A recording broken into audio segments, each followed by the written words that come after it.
weekly world news on Spring Nectar TV, brought to you by Vibha Ramesh, Los Angeles, United States. First, the top headlines. Global corporate minimum tax to get the nod, says Janet Yellen. Taiwan will not bow to China, says President.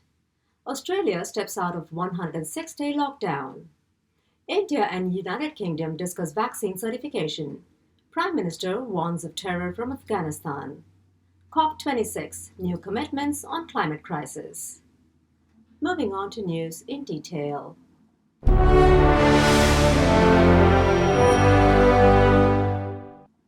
On Sunday, the U.S. Treasury Secretary Janet Yellen confirmed that she felt positive that the global corporate minimum tax would get approved by Congress. The measure would be a landmark deal for the Biden administration as it involves a group of 136 countries that are in consensus to set the minimum global tax rate of 15% for big corporations. She also said that the responsibility to raise the federal debt limit lies in the hands of the lawmakers once a bipartisan agreement on the spending plans is reached.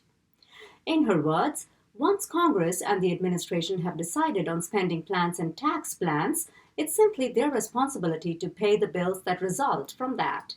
It's a housekeeping chore, because really, we should be debating the government's fiscal policy.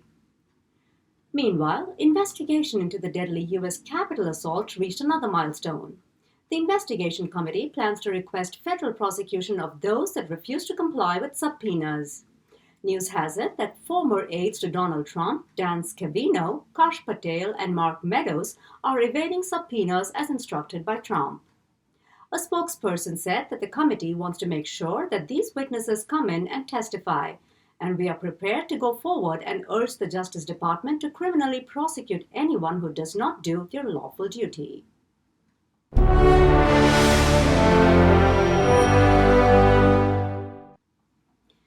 Moving on to Taiwan, on Taiwan National Day, the President Tsai Ing-wen reiterated that Taiwan will not bow to China, a path laid out by Beijing, and will strengthen its military forces at its borders. She said, "We will continue to bolster our national defense and demonstrate our determination to defend ourselves in order to ensure that nobody can force Taiwan to take the path China has laid out for us. This is because the path that China has laid out offers neither a free and democratic way of life for Taiwan nor sovereignty for our 23 million people." However, her comments were condemned by China's Taiwan Affairs Office as they said, this speech advocated Taiwan independence, incited confrontation, cut apart history, and distorted facts. Meanwhile, Australia walked into newfound freedom as the nation stepped out of lockdown after 106 days. Many term the day as Freedom Day. On Monday, the government lifted all stay-at-home orders across New South Wales after the country reached 70% vaccination against the deadly COVID-19. With the restriction lifted, cafes, gyms, hair salons, pools, and shops reopened to a fresh start.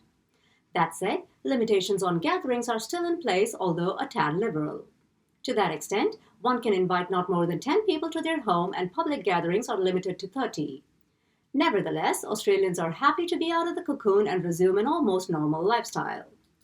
Moreover, Canberra, a city that normally reminds one of the parliament and politicians, has set out to be the most COVID-vaccinated city in the world.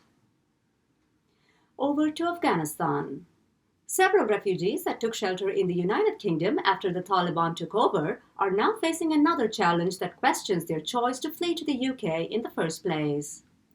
Operation Warm Welcome was initiated by UK Prime Minister Boris Johnson with the intent of helping Afghan refugees that arrived in the UK rebuild their lives.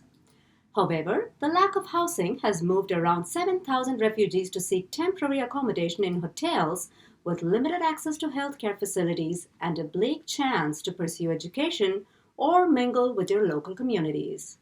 The operation has been termed as a shocking failure since it defeats the purpose of its creation. News has it that many refugees are asking to go back home. Moving on, Indian Prime Minister Narendra Modi and his UK counterpart had a discussion on trade and defense early this week. Talks also involved the opening up of international travel between the two countries and, more importantly, recognition of Indian vaccine certification by the United Kingdom, said a No. 10 spokesperson. The Prime Minister and Prime Minister Modi discussed the shared fight against coronavirus and the importance of cautiously opening up international travel. He also said that they agreed the UK's recognition of Indian vaccine certification is a welcome development to that end. On Tuesday, Modi addressed the G20 Leaders Summit on Afghanistan. He highlighted the importance of having an inclusive government in the light of preserving 2 decades of socio-economic gains. He also stated that on a humanitarian basis, Afghanistan needs urgent help with food and health support, and reached out to world leaders on that note. Meanwhile, External Affairs Minister S. Jaishankar had bilateral talks with his peers from Turkmenistan and Uzbekistan. Their agenda revolved around issues of regional and bilateral cooperation. And in Lebanon, ghastly street violence has left 6 people dead. The violence was the consequence of a protest by members of Amal and Hezbollah, the 2 political parties that led the protest in demand for a judicial probe into the blast that took place in the city last year. The protest turned bloody as hundreds of armed militiamen thronged the streets and residents were forced to stay indoors.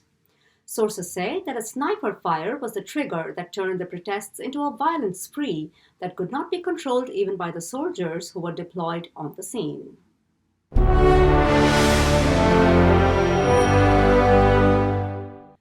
Moving on, an oil spill in the Red Sea might prove to have a farther-reaching impact, affecting millions of people. Nearly 1.1 million barrels of crude oil were abandoned on board FSO Safer in 2017, and since then the oil had been deteriorating. News has it that the rotting oil in water could land nearly 8 million people without access to water in less than 3 weeks. Talks are underway to offload the oil, which is spreading fast and is expected to spread beyond Yemen and lead to severe environmental destruction if not addressed immediately. According to latest sources, close to half of the oil is expected to evaporate within 24 hours. Despite that, the remaining oil would reach the coastline of Yemen within 10 days and spread further south in 3 weeks.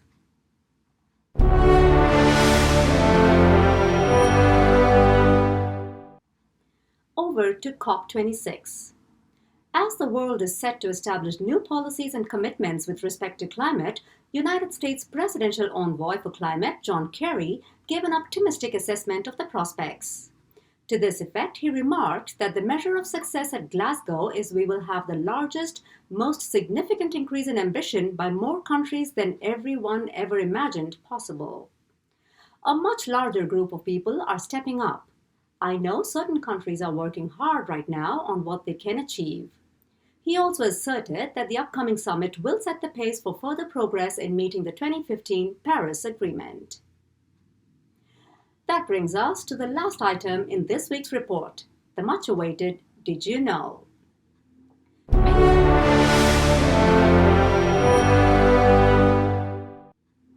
Many of you may have walked the streets of San Francisco in person or virtually. Did you know that there is a law that prohibits the feeding of pigeons on the streets and sidewalks of this famous Californian city?